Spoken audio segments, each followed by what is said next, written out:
whatever happens with Cooper Flagg tonight, and they have pledged allegiance to him for sure, there's a pretty good bar set by his head coach in terms of making an initial impact. But Flagg's going to have a huge impact tonight. It'll help shape how people think of him, how he performs in these Carolina games. Yeah, that'll add to it. But I think he's the most advanced freshman in every facet of the game that Duke's had.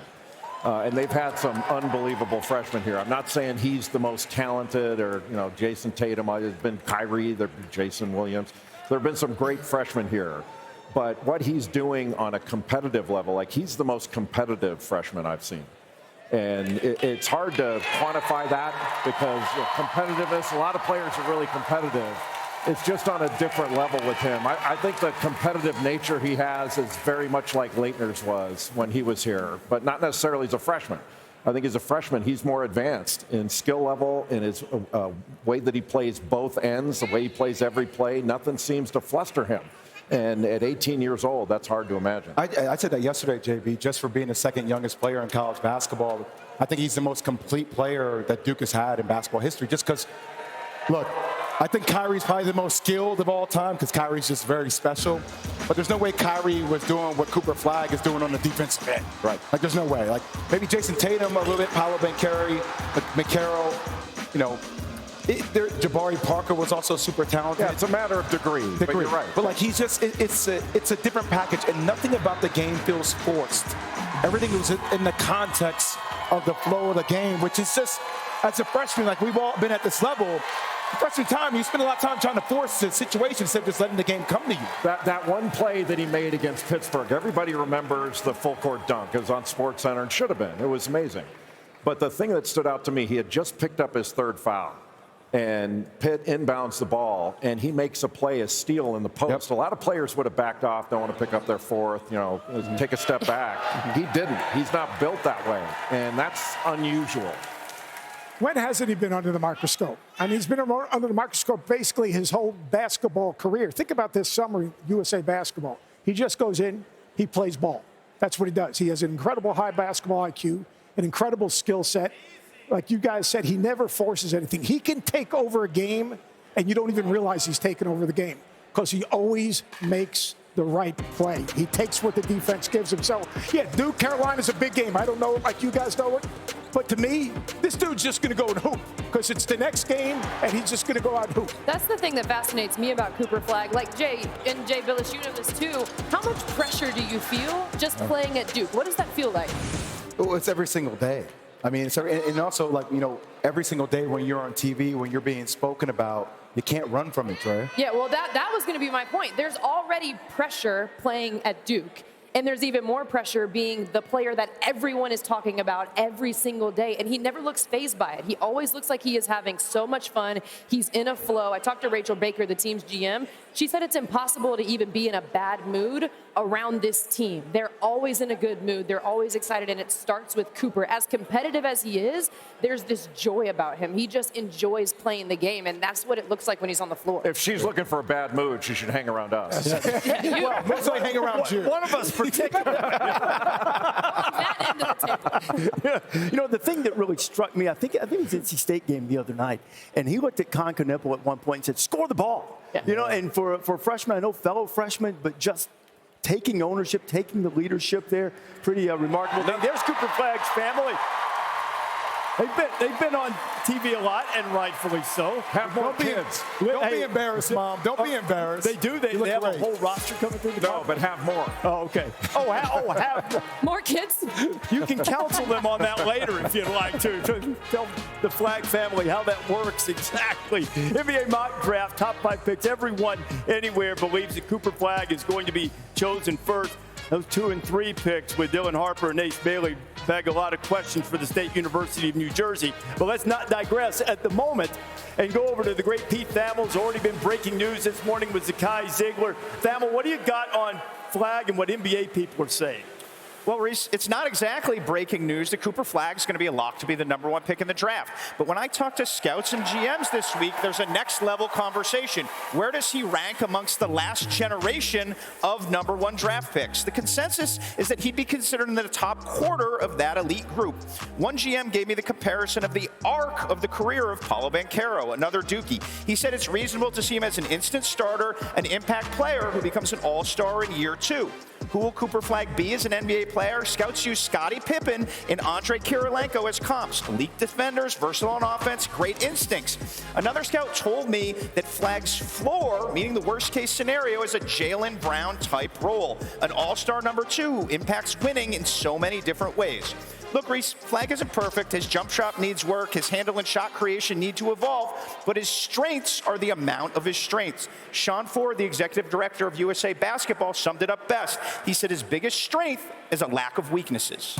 John Scheyer, since taking over as the head coach at Duke, has certainly put together a great first 3 seasons. 72 wins, most wins in Duke history over the first 3 seasons of their career, and he'll try to add one. He's 2-2 against North Carolina in his career tonight. This particular group of Blue Devils owns the nation's longest active winning streak at 14 in a row. The last time Duke had a winning streak of 14 games was 2015, which also happened to be the last time they won the national championship. That seems to be the objective and the thing that Duke can accomplish this year.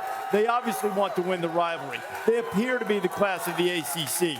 But there are opportunities here for this talented roster to put another one of those banners in the rafters and say national champions. The head coach of the Blue Devils, John Scheyer, with Bilas. Cooper Flagg penetrates and stuffs it. Flagg drives it, shot clock winding down. Got the pass off. Duke Blue Devils have now won 14 consecutive games and are 10-0 in the ACC.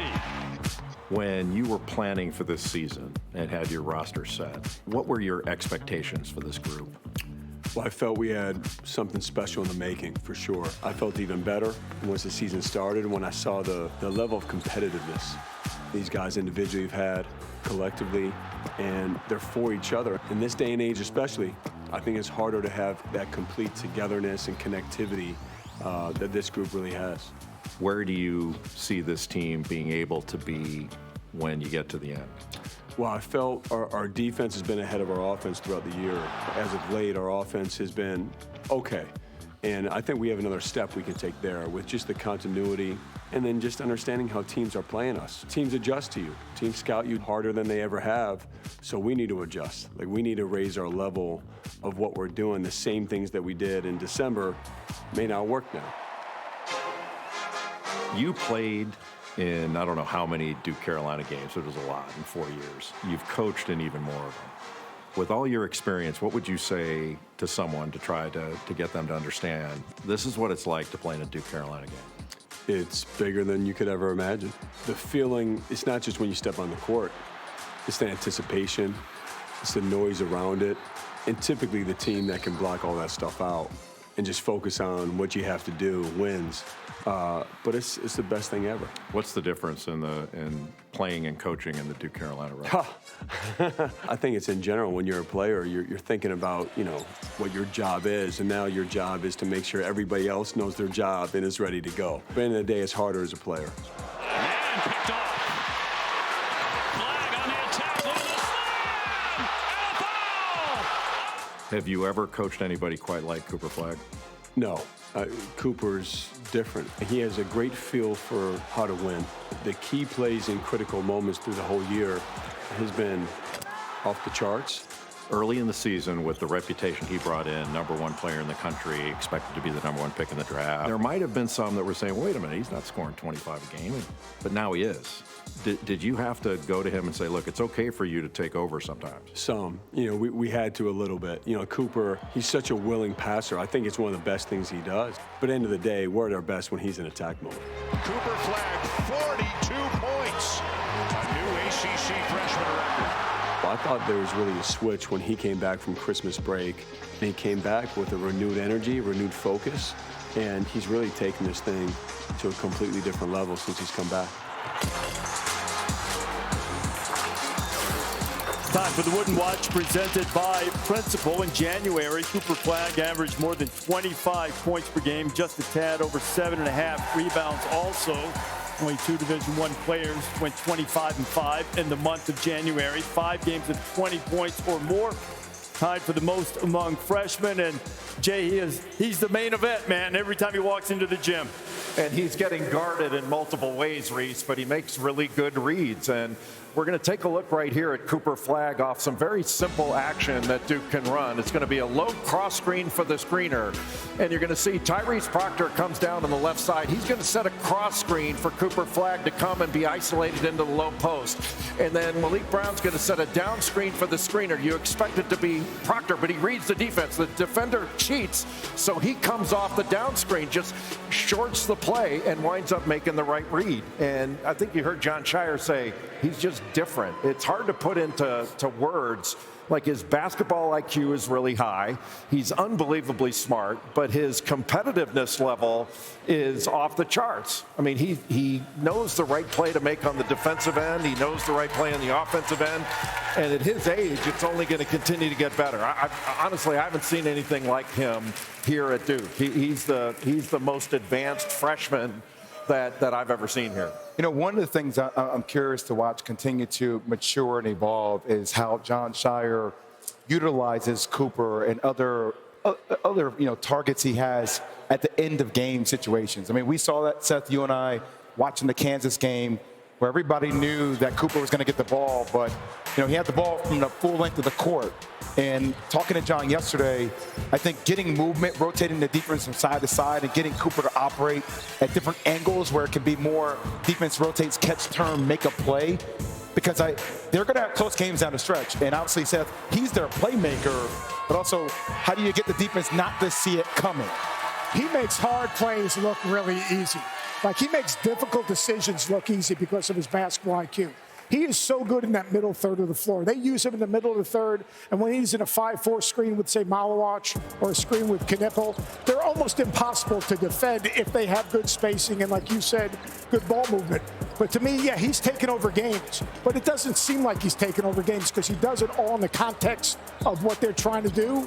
And that's, to me, what makes him so special. And how John's using him is terrific. And he's not playing with the ball anymore. Early in the season, like the end of the game against Kentucky, end of the game against Kansas, people say, hey, they sat on the spin move and took it away. He lost the ball both those times. In both those games, he turned it over, not it was taken from him.